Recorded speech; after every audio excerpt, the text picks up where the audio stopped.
frekuensi arus listrik sebagai variabel bebas dan arus listrik sebagai variabel terikat. Kenapa? Karena frekuensi bebas yang disebut dengan frekuensi arus listrik ini itu ditentukan pada saat praktiknya. Pada saat menentukan rangkaian kita dapat menentukan yang mana frekuensi arus listrik yang kita gunakan, misalnya 50 Hz atau 50 Hz. Sedangkan variabel terikat itu karena dia bergantung pada variabel bebas. Yang kedua di sini ada suruh gambar sketsa. Dari grafik kita dapat membuat perbandingan dari kedua hubungan antara frekuensi arus listrik dan frekuensi dari arus listrik. Yang dimana arus listrik dia sebagai sebelah kiri karena dia merupakan antara jaraknya itu sangat minim, itu 0,01 hingga 0,08.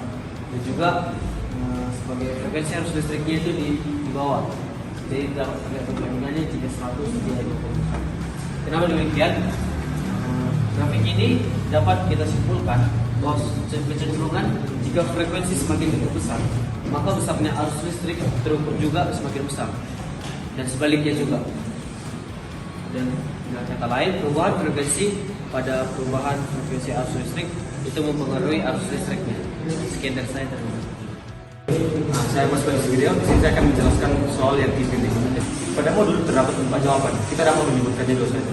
Nah, keempat jawaban tersebut adalah yang pertama, pelajari apa yang dimaksud dengan reaktasi kapasitif, reaktasi induktif, dan juga impedansi. Yang kedua, kita disuruh menentukan hubungan antara reaktasi dan frekuensi untuk sebuah kapasitor. Kemudian soal yang kedua, perbedaan antara induktor yang dipakai pada rangkaian AC dan DC dijelaskan pada tabel ini. Yang pertama, mengapa begitu? Pada arus DC tidak ada perubahan arus yang berarti tidak ada perubahan flux magnet.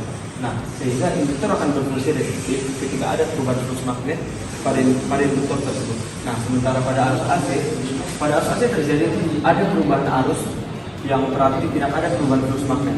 Induktor akan berfungsi resistif ketika ada perubahan flux magnet pada induktor tersebut. Terima kasih.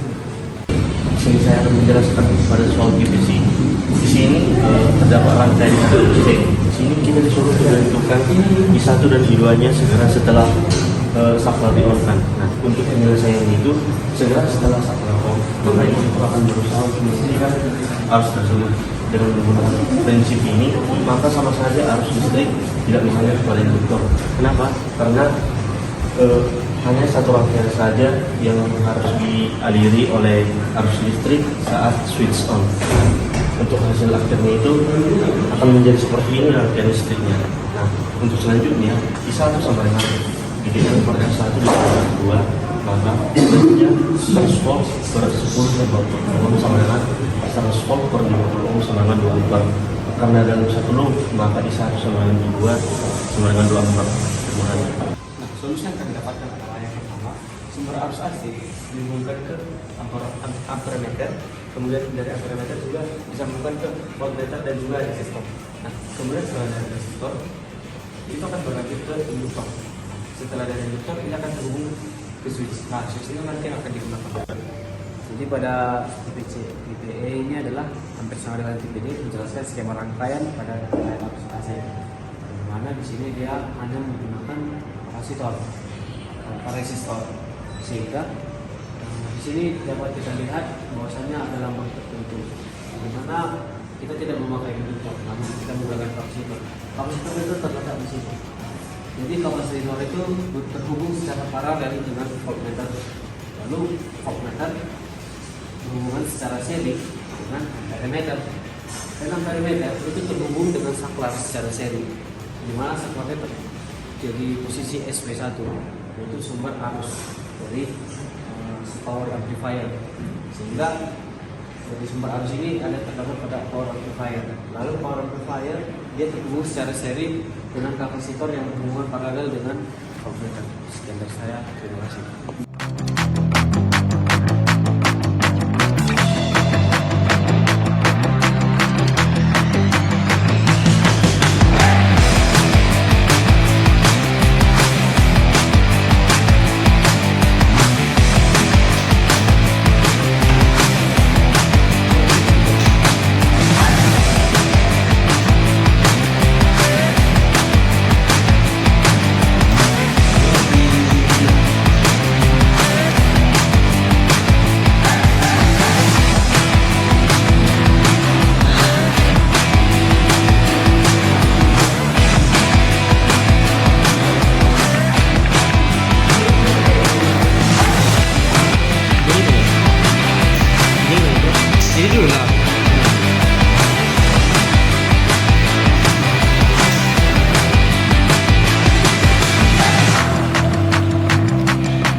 Ada Prof. Ada Prof.